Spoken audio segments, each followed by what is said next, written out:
빗소리가 고막을 때리는데 정작 제 귀에는 그녀의 가쁜 숨소리만 들리더라고요. 0.5평 남짓한 어두운 현관문 앞 조명은 이미 꺼진 지 오래였고 밖에서 몰아치는 빗줄기 소리만 정막을 깨고 있었죠. 눅눅한 빗물 냄새 사이로 그녀의 살구색 살 냄새가 훅 끼쳐 들어오는데 머릿속이 일순간 마비되는 기분이었어요. 이러면 안 되는데. 우리 정말 큰일 나요. 입으로는 거절하는데 제 셔츠를 움켜쥔 그녀의 손가락 끝은 미세하게 떨리며 저를 더 자기 쪽으로 끌어당기고 있었죠. 저는 대답 대신 그녀의 얇은 실크 원피스 위로 허리를 세게 감아주고 차가운 벽으로 밀어붙였습니다. 벽의 냉기와 대조되는 그녀의 뜨거운 체온이 옷감을 뚫고 전해지는 순간 본능적으로 알았습니다. 이제 도덕이니 상식이니 하는 것들은 이 빗물에 다 씻겨 내려갔다는 거려. 그녀의 목덜미에 코를 묻자 전해지는 그 짜릿한 전율. 우리는 이미 돌아올 수 없는 강을 건넜고 저는 그 파멸의 맛이 미치도록 달콤했습니다. 사실 우리 사이가 이렇게까지 깊고 눅눅해질 줄은 꿈에도 몰랐습니다. 시작은 정말 별거 없었거든요. 그냥 흔한 아파트 앞집 이웃, 그 이상도 이하도 아니었습니다. 저는 매일 아침 지옥철에 몸을 싣는 지친 직장인이었고 그녀는 가끔 복도에서 마주치면 아주 짧게 목례나 주고받던 단아한 분위기의 여자였어요. 늘 흐트러짐 없는 모습이라 왠지 모르게 벽이 느껴지는 그런 사람 있잖아요. 남편이 해외 출장이 잦아서 거의 혼자 지내다시피 한다는 건 예전에 아파트 단지 안에서 아주머니들이 수군거리는 걸 우연히 들어서 알고 있었을 뿐입니다. 그땐 그냥 저 여자도 참 외롭겠네 하고 넘겼던 남의 일이었죠. 그러던 어느 날 밤이었습니다. 유독 야근이 길어져 지칠 대로 지친 몸으로 분리수거함을 들고 나갔는데 하필 그날 엘리베이터가 고장이 난 겁니다. 한숨을 쉬며 12층까지 걸어 올라가야 하는 상황이었죠. 그런데 마침 그녀도 장을 본 봉투를 들고 계단 앞에 서 있더군요. 우린 서로 어색하게 고장이네요 같은 무의미한 말을 뱉으며 계단을 오르기 시작했습니다. 또각거리는 구두 소리와 제 거친 숨소리만 텅 빈 계단실에 울려 퍼졌죠. 5층, 6층. 층수가 올라갈수록 계단실 안의 공기는 점점 뜨겁고 좁게 느껴졌습니다.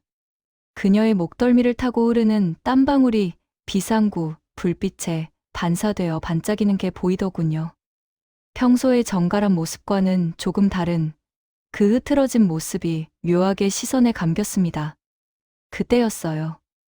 툭 하고 날카로운 소리가 들리더니 그녀가 중심을 잃고 제 쪽으로 쏟아졌습니다. 구두 굽이 나간 거였죠. 본능적으로 들고 있던 통을 내팽개치고 그녀를 받아냈습니다. 짧은 비명과 함께 그녀의 몸이 제 품속으로 깊숙이 파고들었습니다. 가냘픈 무게였지만 가슴팍에 와닿는 체온은 미치도록 뜨거웠어요. 좁은 계단 참에서 서로의 숨결이 섞이는 그 찰나. 그녀의 머리카락에서 풍기는 은은한 비누향과 섞인 살 냄새가 제 이성을 마비시키듯 훅 끼쳐 들어왔습니다. 땀에 젖어 얇아진 옷감 너머로 전해지는 심장박동. 그녀의 떨림이 제 가슴에 그대로 전사되는 기분이었죠.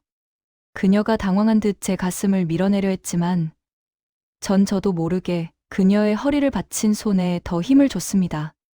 그 짧은 정적 속에서 서로의 눈이 마주쳤는데 평소에 그 차갑던 눈빛은 온데간데 없고 묘한 열기와 갈증 같은 게 읽히더라고요. 그날 12층까지의 그 먼 거리가 우리에겐 너무나 짧게 느껴졌습니다. 우연이라는 이름의 덫에 우리 둘 다 발을 들였다는 걸 그때 본능적으로 직감했습니다. 그날 계단에서의 일이 있고 나서 제 팔에는 한동안 그 여자의 무게감이 남아있는 것 같았습니다.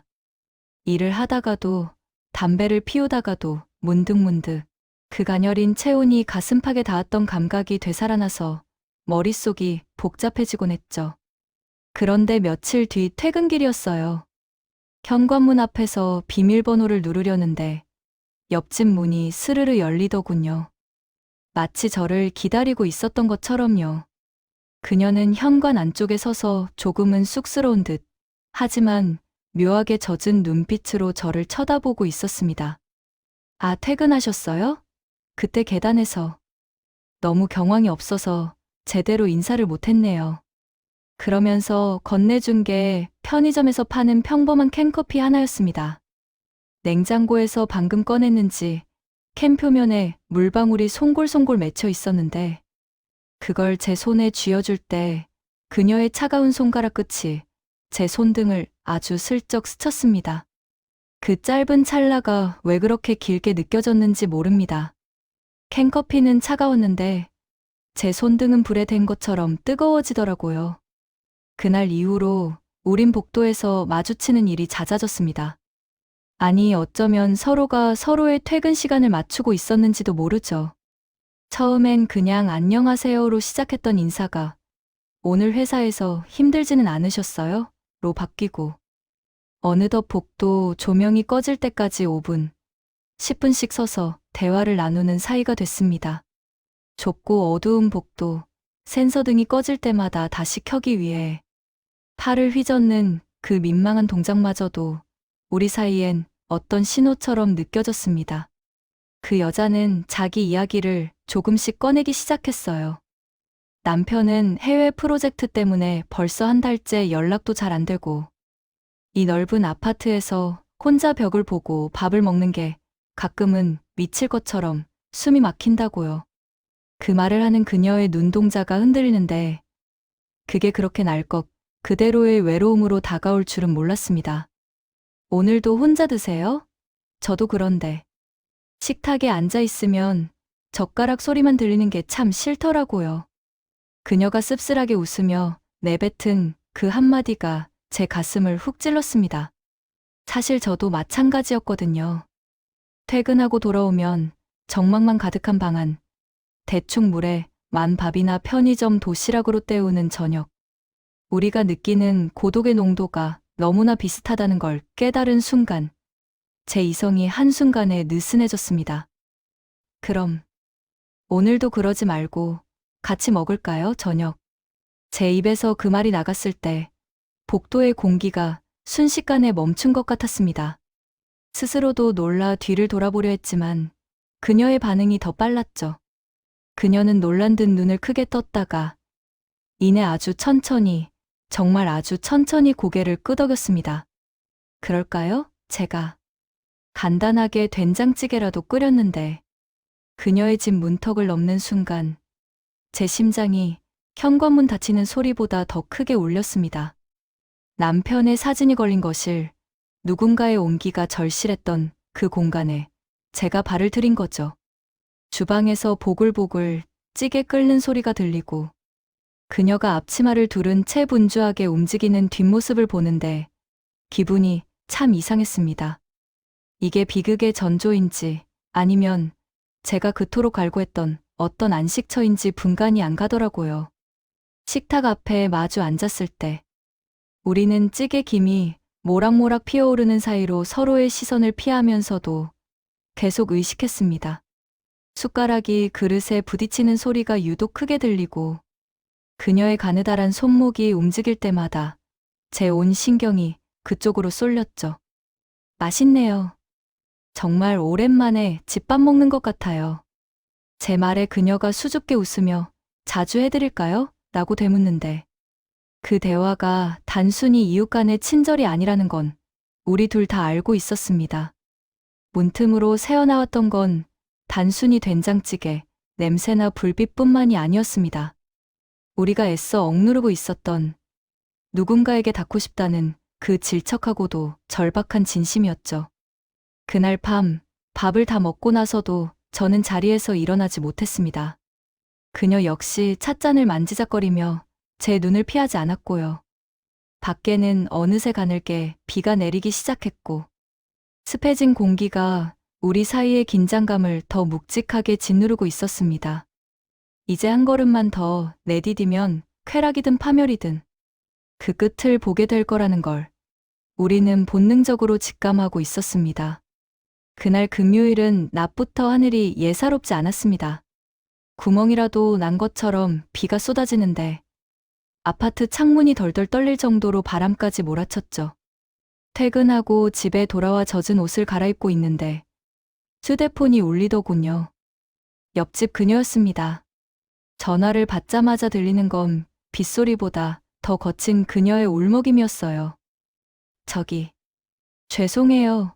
번거롭게 해드려서. 그런데 거실 천장에서 물이 갑자기 너무 많이 새서요. 남편은 전화를 안 받고 관리소는 태풍 때문인지 연결도 안 돼요. 어떻게 해야 할지 모르겠어요. 목소리가 사시나무 떨리듯 흔들리는데 거기서 무슨 계산을 하겠습니까? 저는 곧장 창고에서 도구 상자를 챙겨 옆집으로 뛰어갔습니다. 문을 열고 들어선 거실은 아수라장이었어요. 천장 모서리에서 물이 줄줄 새고 있었고 바닥엔 대야랑 냄비들이 여기저기 놓여 있었죠. 그런데 제 시선을 멈추게 한 건 난장판이 된 거실이 아니었습니다. 거실 한복판에 주저앉아 젖은 수건으로 바닥을 훔치고 있던 그녀였어요. 급하게 물을 닦아내느라 그랬는지 얇은 흰색 티셔츠는 이미 빗물과 땀에 흠뻑 젖어 몸에 착 달라붙어 있었습니다. 땀에 젖어 살짝 비치는 어깨선과 굴곡진 허리 라인, 그리고 흐트러진 머리카락 사이로 드러난 하얀 목덜미. 그 모습이 너무나 무방비하고 날 것 그대로라 저는 문턱에서 한 걸음도 움직일 수가 없었습니다. 아, 오셨어요. 진짜 어떡하죠? 그녀가 고개를 들며 저를 보는데 뺨에는 빗물인지 눈물인지 모를 액체가 타고 흐르고 있었습니다. 저는 정신을 가다듬고 천장을 살피기 시작했어요. 다행히 윗집 배관 문제는 아니고 창틀 외벽 쪽에서 타고 들어오는 것 같더군요. 실리콘을 새로 바르고 임시 방피를 하느라 그녀와 아주 가까운 거리에서 한참을 씨름했습니다. 좁은 틈새를 메우느라 몸을 숙일 때마다 그녀의 거친 숨소리가 제 등 뒤에서 들려왔고 눅눅한 공기 속에 섞인 그녀만의 달큰한 체온이 제 신경을 곤두세우게 만들었습니다. 이제 됐어요. 비가 그치면 제대로 보수해야겠지만 일단은 안 셀 겁니다. 땀을 닦으며 돌아서는데 그녀가 제 팔을 살며시 잡더군요. 정말 고마워요. 당신 아니었으면 오늘 밤 정말 무서웠을 거예요. 그녀의 손길은 차가웠지만 제 팔에 닿은 그 감촉은 뜨거운 인두처럼 강렬했습니다. 고맙다는 인사를 뒤로 하고 현관으로 향하려던 그 찰나였어요. 화광! 하는 천둥 소리와 함께 집안의 모든 불빛이 꺼져버렸습니다. 아파트 단지 전체가 정전된 모양이었죠. 밖에서 몰아치는 비바람 소리 외에는 아무것도 들리지 않는 완벽한 어둠. 눈을 깜빡여 봐도 아무것도 보이지 않는 그 0.5평의 정적 속에서 저는 얼어붙은 듯 멈춰 섰습니다. 그때였습니다. 어둠 속에서 누군가의 손이 제 팔을 다시 붙잡았습니다. 아까보다 훨씬 더 강하고 절박한 손길이었죠. 가지 마세요. 무서워요. 그녀의 낮은 속삭임이 제 귓가를 적셨습니다. 보이지 않으니 오히려 다른 감각들이 미칠 듯이 예민해지더군요. 가까이 다가온 그녀의 가쁜 숨결, 빗물에 젖어 서늘한 피부의 감촉, 그리고 어둠을 뚫고 전해지는 그녀의 심장 박동 소리까지. 저는 본능적으로 그녀의 어깨를 감싸 안았습니다. 위로해주려던 손길이었는데 제 손바닥에 닿은 그녀의 젖은 티셔츠는 이미 체온으로 뜨거워져 있었습니다. 우리는 누가 먼저랄 것도 없이 서로를 찾았습니다. 어둠이 모든 도덕과 이성의 빗장을 풀어버린 것 같았죠. 제 손이 그녀의 허리를 감싸쥐고 자기 쪽으로 끌어당기자 그녀는 기다렸다는 듯 제 가슴팍에 얼굴을 묻었습니다. 얇은 옷감 한 장을 사이에 두고 느껴지는 서로의 살결은 마치 자석처럼 서로를 끌어당겼습니다. 이러면 안 되는 거 알죠? 제 낮은 목소리에 그녀는 대답 대신 제 목을 강하게 끌어안았습니다. 그녀의 뜨거운 입술이 제 목덜미에 닿는 순간 머릿속에서 폭죽이 터지는 것 같았어요. 밖에는 비가 미친 듯이 쏟아지고 세상은 물바다가 되어가는데 이 어두운 방 안에서만큼은 시간이 멈춘 것 같았습니다. 우리는 서로의 옷을 벗겨내기보다는 찢어발기듯 갈망했습니다. 젖어서 몸에 착 달라붙은 옷들이 바닥으로 떨어질 때마다 억눌려 있던 본능이 터져나왔죠. 소파 위로 쓰러지듯 눕는 그녀의 몸은 마치 빗물에 젖은 꽃잎처럼 보드랍고도 뜨거웠습니다.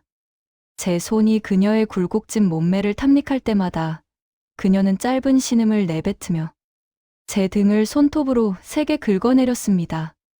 그 밤, 폭우는 우리의 죄악을 덮어주는 완벽한 배경음악이었습니다. 천장에서 떨어지는 물방울 소리와 우리의 거친 숨소리가 뒤섞이며 거실을 가득 채웠죠. 남편의 빈자리, 이웃이라는 관계, 도덕적 책임.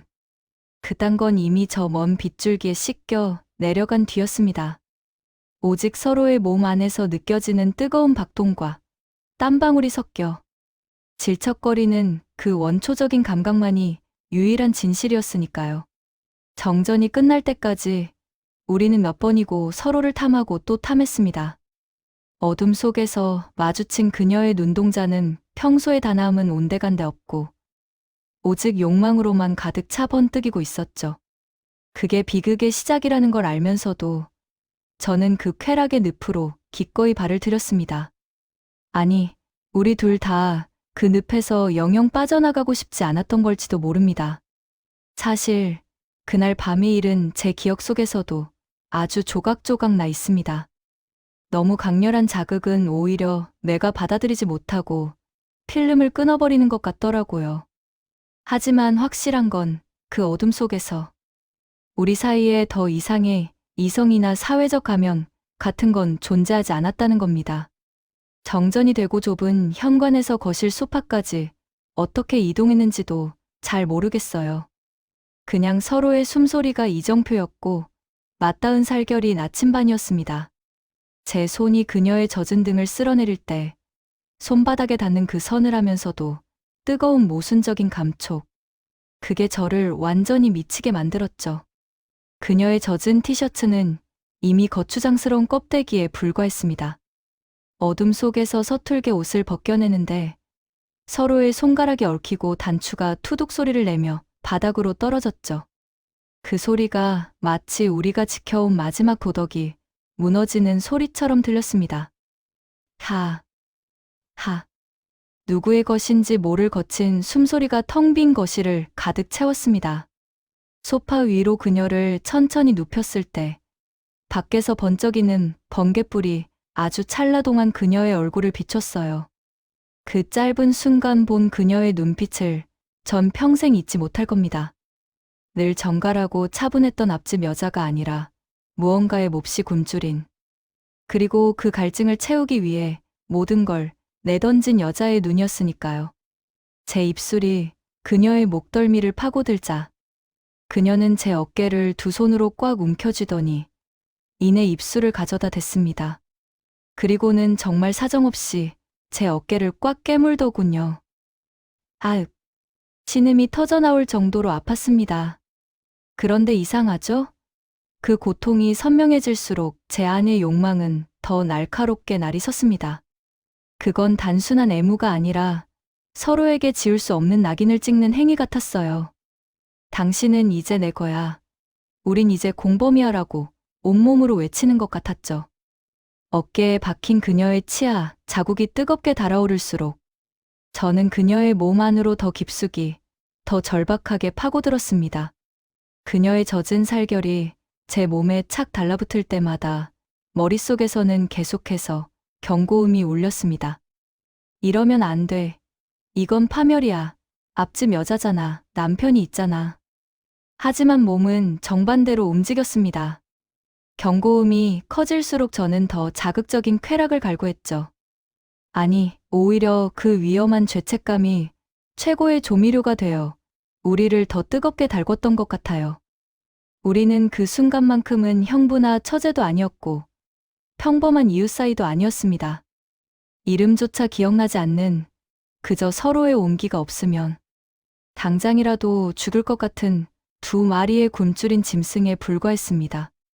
땀방울이 서로의 몸을 타고 흘러내려 어디가 4살이고 어디가 그녀의 살인지 분간이 안 될 정도로 엉켰습니다.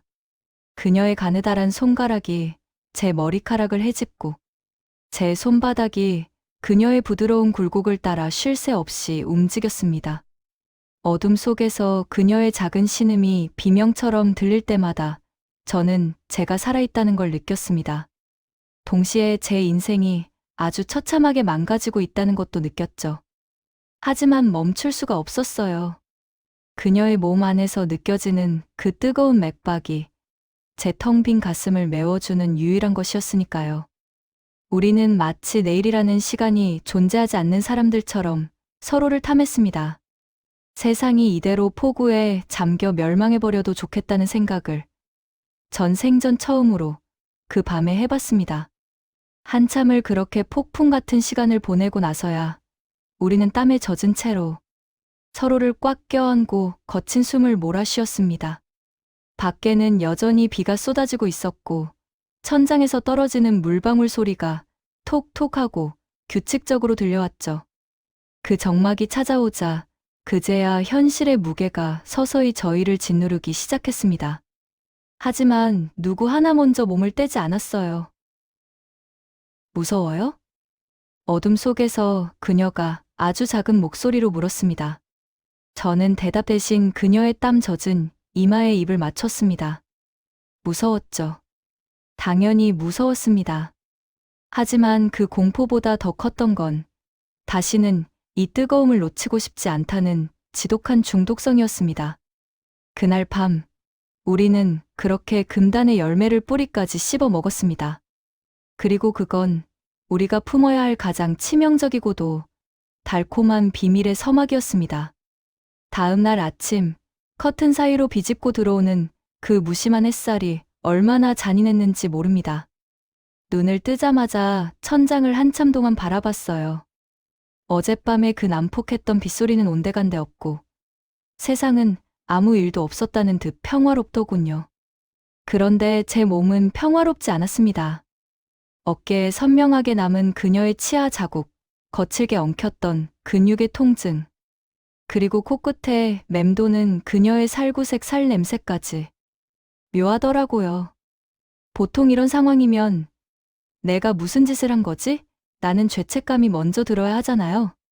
그런데 제 머릿속을 가장 먼저 채운 건 이제 나는 절대로 예전에 그 평범한 일상으로는 못 돌아가겠구나 라는 서늘한 확신이었습니다. 어젯밤의 그 뜨거움은 일종의 독이었어요. 한번 맛보면 몸 전체로 퍼져서 예전의 감각을 다 마비시켜버리는 그런 지독한 독 말입니다. 그날 이후 우리의 일상은 거대한 연극 무대가 됐습니다. 며칠 뒤 남편이 출장에서 돌아왔고 가끔은 장모님까지 오셔서 다 같이 식사하는 자리도 생겼죠. 남들이 보기엔 그저 화목한 이웃사촌 혹은 싹싹한 앞집 총각과 단아한 새댁이었을 겁니다. 하지만 그 가면 뒤에서 우리가 주고받은 것들은 차마 입 밖으로 낼 수 없는 것들이었죠. 가장 아슬아슬했던 건 식탁 앞이었어요. 찌개가 보글보글 끓고 남편이라는 사람이 허허 웃으며 제 잔에 술을 따르는 그 평범한 풍경 속에서 말입니다. 우리 와이프가 앞집 총각 고생한다고 오늘 신경 좀 썼네. 많이 들어요. 그 남자가 웃으며 말할 때 저는 목구멍이 꽉 막히는 기분이었어요. 하지만 정작 제 온 신경은 식탁 아래로 향해 있었습니다. 좁은 식탁 아래서 그녀의 발끝이 제 발목을 아주 천천히 그리고 아주 노골적으로 타고 올라오고 있었거든요. 겉으로는 아유 과찬이십니다. 잘 먹겠습니다라고 예의 바르게 대답하면서도 식탁 아래서 느껴지는 그 은밀한 접촉에 온몸의 털이 곤두서는 전율을 느꼈습니다. 그녀는 태연하게 국을 떠먹으면서도 제 눈을 빤히 쳐다보며 살짝 입가에 미소를 띄우더군요. 그건 명백한 유혹이었고 동시에 우리만이 아는 승리의 기록이었습니다. 거실에서 다 같이 텔레비전을 보는 시간은 더 고역이었어요. 화면 속에서는 예능 프로그램의 요란한 소리가 흘러나오는데 제 귀에는 바로 옆 소파에 앉은 그녀의 미세한 옷깃 스치는 소리, 그리고 아주 조금씩 가빠지는 그 여자의 숨소리만 입체적으로 들렸습니다. 남들은 화면을 보며 웃고 떠들었지만 저는 그녀의 컵을 쥔 손가락, 살짝 드러난 발 뒤꿈치, 그리고 물을 마실 때마다 움직이는 그 가느다란 목덜미에 시선을 못 받고 있었습니다. 특히 그녀가 머리카락을 쓸어 넘길 때마다 풍기는 그 익숙한 샴푸 향기는 제 이성을 사정없이 흔들었습니다. 그 향기를 맡으면 어둠 속에서 땀에 젖어 제품에 파고들던 그녀의 실루엣이 겹쳐 보여서 저는 몇 번이나 마른 침을 삼켜야 했죠. 더 소름 돋는 건 대화였어요. 비가 오니까 확실히 공기가 다르네요. 그날 밤 기억나세요? 진짜 대단했잖아요. 남편이 무심코 던진 그 한마디. 그는 그저 포구를 말한 거였지만 우리 사이의 공기는 순식간에 팽팽하게 당겨진 활시위처럼 변했습니다. 그녀는 잠시 찻잔을 입가에 가져가더니 아주 낮고 축축한 목소리로 대답하더군요. 그러게요. 정말 잊지 못할 밤이었죠. 그렇게 뜨겁고 거칠 줄은 몰랐거든요. 그 말이 제 가슴을 얼마나 예리하게 파고들었는지 모릅니다. 남편은 그저 날씨 얘기로 듣고 고개를 끄덕였지만 저와 그녀에게 그 단어 하나하나가 어젯밤의 정사를 복귀하는 신호탄이었거든요. 남들이 보기엔 일상적인 수다였지만 우리에게 그 모든 단어는 서로의 몸을 탐닉하는 외설적인 속삭임이나 다름없었습니다. 그렇게 겉으로는 평온한 일상을 연기하면서도 우리 안의 괴물은 점점 더 몸집을 불려갔습니다. 남편이 잠시 자리를 비우거나 화장실에 간 그 짧은 2분의 정적 속에서 우리는 누가 먼저랄 것도 없이 서로를 갈구하는 눈빛을 보냈습니다. 찰나의 순간에 맞닿은 손바닥의 열기, 복도에서 마주칠 때 스치듯 지나가는 어깨의 감촉, 그 작은 조각들이 모여 우리의 일상을 완전히 붕괴시키고 있었습니다. 이제 우리는 압니다. 이 연극이 화려하면 화려할수록 그 뒤에 숨겨진 진실은 더 시커멓게 타들어가고 있다는 거려. 하지만 멈출 마음 같은 건 없었습니다. 이미 일상은 무너졌고 그 폐허 위에서 피어나는 금단의 쾌락이 세상 그 무엇보다 달콤했으니까요. 그쯤 되니까 우린 제정신이 아니었어요. 아니, 제정신이 아니라는 걸 알면서도 그 미친 짓을 즐기고 있었던 것 같아요. 어느 날 저녁이었죠. 복도에서 마주친 그녀의 눈빛이 평소보다 훨씬 더 불안하게 흔들더라고요. 제 방으로 들어오자마자 그녀가 문에 등을 기대고 서서 떨리는 목소리로 말했습니다. 남편이 다음 주에 온대요.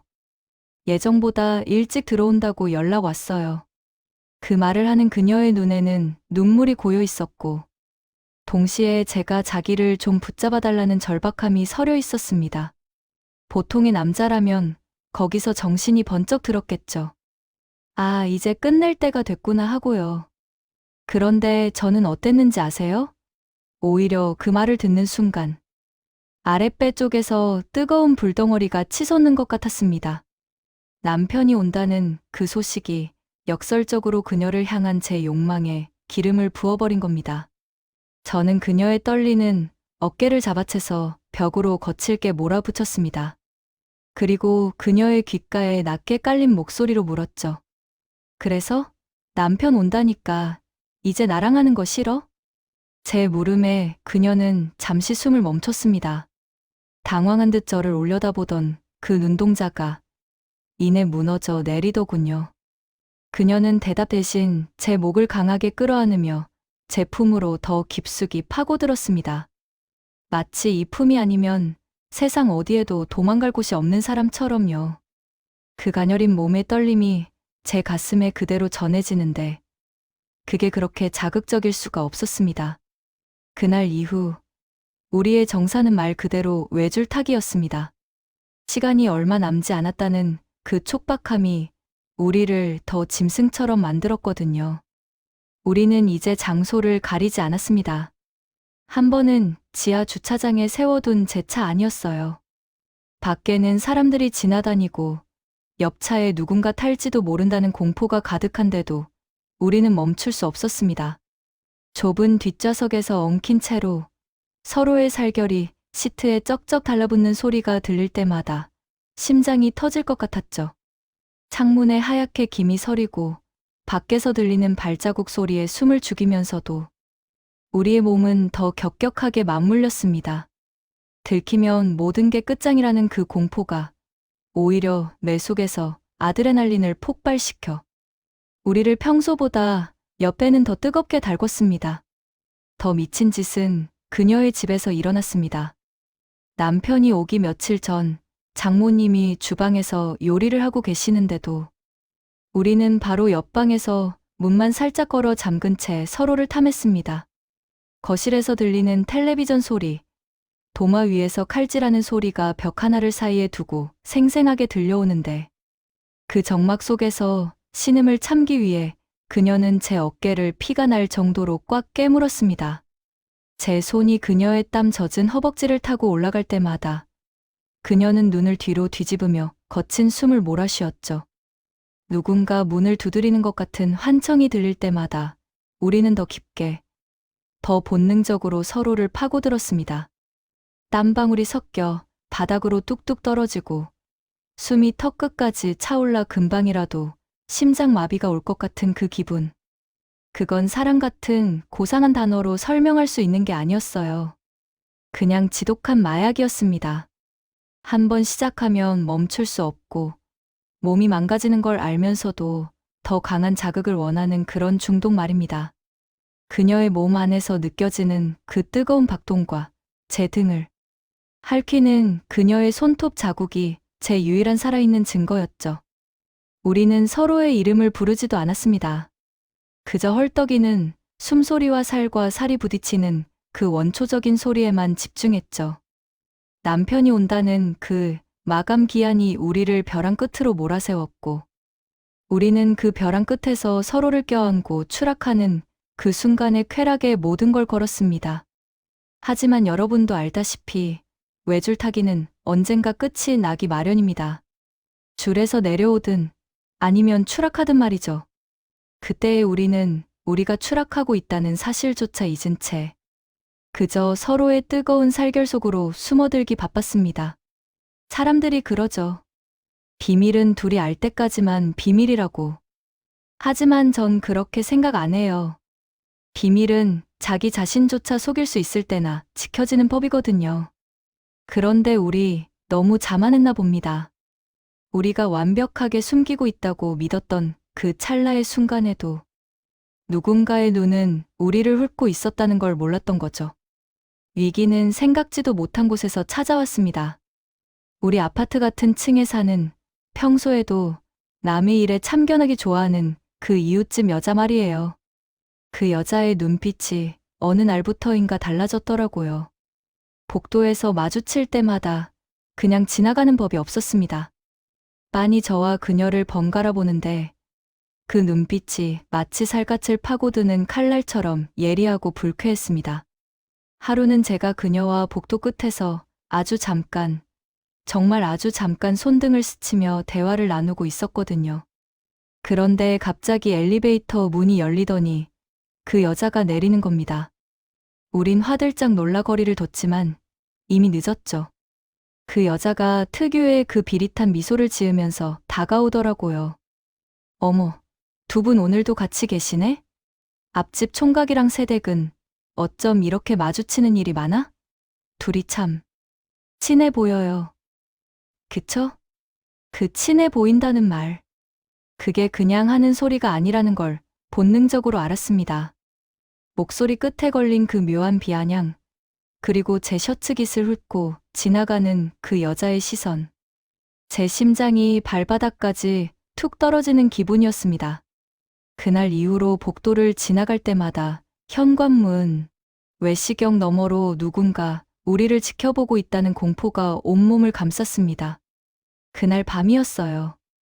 밤 12시가 넘은 시간, 제 방문을 조심스럽게 두드리는 소리가 들렸습니다. 문을 열자마자 그녀가 제 품으로 무너지듯 안겨 들어왔습니다. 집 안으로 들어오자마자 그녀는 주저앉아 울기 시작했어요. 어깨를 들썩이며 소리도 못 내고 우는데 그 모습이 너무 처절해서 제 가슴이 찢어지는 것 같았습니다. 무서워요. 사람들이 다 아는 것 같아. 그 여자가 보는 눈빛 봤죠? 남편이 알게 되면, 세상 사람들이 다 알게 되면 난 어떡해. 그녀는 공포에 질려 사시나무 떨듯 떨고 있었습니다. 하지만 이어서 내뱉은 말은 더 충격적이었죠. 그런데도 난 당신을 멈출 수가 없어. 미칠 것 같아. 이 무서운 마음보다 당신을 보고 싶은 마음이 더 커서 내가 미친년 같아요. 그 고백을 듣는 순간 제 안의 이성도 완전히 타버렸습니다. 공포에 질려오는 여자를 보며 제가 느낀 건 위로가 아니라 지독한 소유욕이었어요. 저는 바닥에 주저앉은 그녀를 거칠게 끌어올려 입을 맞췄습니다. 눈물로 젖어 짠맛이 나는 그녀의 입술은 그 어느 때보다 뜨거웠습니다. 저는 그녀의 떨리는 손을 꽉 쥐고 침대로 이끌었습니다. 그녀의 옷을 하나씩 벗겨낼 때 제 손끝도 미세하게 떨리고 있었죠. 하지만 그건 두려움 때문이 아니었습니다. 이 파멸로 가는 기차를 멈출 수 없다는 것을 알았을 때 느껴지는 그 기괴한 해방감 때문이었죠. 잊게 해줄게요. 지금은 나만 생각해요. 제 낮은 속삭임에 그녀는 제 허리를 다리로 감싸주며 더 강하게 파고들었습니다. 그날 밤의 정사는 그 어느 때보다 처절하고 또 잔인할 만큼 뜨거웠습니다. 밖에서 누군가 우리 집 문을 따고 들어올지도 모른다는 공포. 내일이면 이 모든 게 들통나서 나락으로 떨어질지도 모른다는 그 절벽 끝의 심정. 우리는 서로의 몸에 각인이라도 하듯 손톱 자국을 남겼고 땀방울이 섞여 질척거리는 소리가 방안을 메울 때마다 더 깊은 곳을 갈구했습니다. 그녀의 가쁜 숨소리가 제 귀를 적시고 제 뜨거운 맥박이 그녀의 몸 안에서 울려 퍼질 때 우리는 잠시나마 공포를 잊었습니다. 아니, 오히려 그 공포라는 불길 위에 서로의 살결을 던져넣어 더 큰 불꽃을 피워 올렸던 거죠.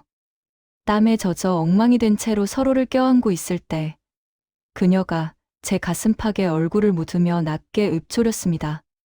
이대로 그냥 다 끝나버렸으면 좋겠어. 그 말은 우리의 진심이었을 겁니다. 더 이상 숨길 것도 두려워할 것도 없는 영원한 어둠 속으로 추락하고 싶은 마음. 하지만 아침은 어김없이 찾아올 것이고 우리의 꼬리는 이미 누군가의 발밑에 짓눌려 있었습니다. 그날 밤의 정사는 우리가 가질 수 있는 마지막 도피처이자 파멸을 향한 가장 화려한 전야제였습니다. 내일이면 그 남자가 돌아옵니다. 그 사실이 우리 사이의 공기를 납덩이처럼 무겁게 짓누르고 있었어요. 창밖은 이상하리만큼 고요했고 방 안의 시계 초침 소리만 평소보다 10배는 더 크게 들리더군요. 우리는 서로 아무 말도 하지 않았습니다. 무슨 말을 하겠어요? 잘 가라고 할까요? 아니면 가지 말라고 할까요? 둘 다 입 밖으로 내뱉는 순간 무너져 버릴 걸 알기에 우리는 그냥 서로의 눈만 빤히 쳐다봤습니다. 하지만 그 침묵 속에서 우리의 몸은 이미 비명을 지르고 있었습니다. 누가 먼저랄 것도 없이 서로를 끌어당겼죠. 그건 유혹이라기보다 생존 본능에 가까웠습니다. 내일이면 타인의 여자가 될 사람, 내일이면 다시 앞집 남자로 돌아가야 할라. 그 단절된 현실 속에서 우리가 서로의 존재를 확인할 수 있는 방법은 오직 이 뜨거운 살결뿐이었으니까요. 그날 밤 우리는 정말 미친 사람들 같았습니다. 침대 시트가 땀과 열기로 축축하게 다 젖을 정도로 서로를 몰아붙였죠.